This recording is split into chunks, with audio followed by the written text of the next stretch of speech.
Os estados que legislarem sobre bingo, teremos uma lei estadual com vício formal orgânico e inconstitucional.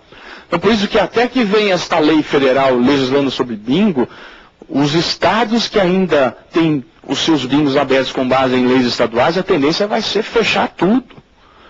As liminares que os juízes mantinham os bingos abertos, como há uma súmula vinculante agora dizendo que quem legisla sobre bingo é a União, tem toda a tendência a caçar essas liminares via reclamação. Então vejam, há nessas leis estaduais um vício formal, orgânico, porque quem está legislando não tinha competência legislativa.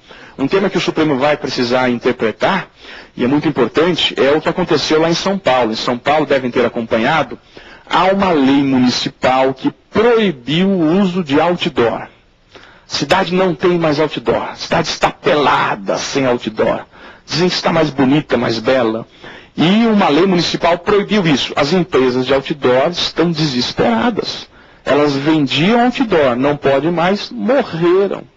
Agora eles entraram com mandado de segurança, isso vai ter que vir para cá, o Supremo vai ter que interpretar. É vício formal orgânico ou não é? Ou seja, o município pode legislar sobre outdoor ou não pode? Ou é a União que legisla sobre isso? Sobre essa ideia de interferência no poder econômico? Ou é interesse local, município legislar sobre a questão do meio ambiente? E o Supremo vai ter que interpretar se houve vício orgânico ou não, vício formal orgânico ou não. E tantas outras, tantos outros assuntos que o Supremo já interpretou, como mototáxi, como cinto de segurança, etc. Caminhando, vício formal propriamente dito. O vício formal propriamente dito pode ser de dois tipos. Vício formal subjetivo e vício formal objetivo. O vício formal subjetivo é um vício que está relacionado ao sujeito que encaminhou o projeto de lei. Não a competência, mas o sujeito.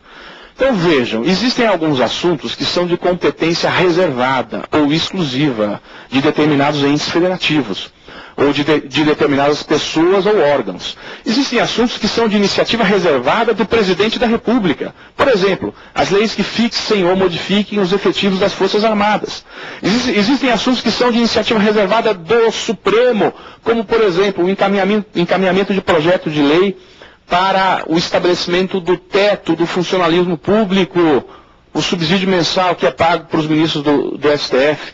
Existem assuntos de iniciativa reservada da Câmara, do Senado. Se alguém encaminha em nome deles, vou ter um vício formal subjetivo, porque o sujeito que encaminhou não é aquele que a Constituição prescreve. E aí fica a regra, que não tem como convalidar o vício formal subjetivo, nem mesmo a sanção presidencial. E tem a regra que a gente pode afirmar que a sanção presidencial não convalida vício de iniciativa. E a súmula número 5 do STF, que dizia o contrário, está superada. A súmula número 5 do STF está superada, que dizia o contrário. E o que é o vício formal propriamente dito, objetivo? É qualquer outro vício que surja no procedimento de formação da lei, que não na fase de iniciativa. Então, por exemplo, uma lei complementar sendo aprovada com um quórum de maioria simples, é um vício formal objetivo. Alguns assuntos da emenda 45 que foram modificados por uma casa e não foram apreciados pela outra. O Supremo já aceitou isso. Violou o princípio do bicameralismo federativo, vício formal objetivo. E por fim, o que a gente chamou, não é nem a gente, é Canottilho que chama de vício formal por violação a pressupostos objetivos do ato. O que seria isso? Alguns atos têm por trás deles, ou como premissas, pressupostos objetivos. Exemplo, medida provisória. A medida provisória tem por pressuposto objetivo as hipóteses de relevância e urgência. Alguma eventual medida provisória que venha sem relevância e sem urgência, por mais que ela seja perfeita, como esses pressupostos não foram preenchidos, eu estou diante de um vício formal por violação a pressuposto objetivo do ato. O exemplo mais importante é em relação ao artigo 18, parágrafo 4º. Estabelece o 18, parágrafo 4º, que existem algumas regras para se criar novos municípios. E dentre as regras estão lá a existência de uma lei complementar federal que defina o período de criação de novos municípios. A existência de um estudo de viabilidade municipal. A existência de um plebiscito às populações interessadas para saber se há interesse em se criar um município. E depois, a lei estadual que cria o município. A lei estadual pressupõe a ela tudo isso. Eventual lei estadual que venha sem observar isso, contém um vício formal por violação a pressupostos objetivos do ato.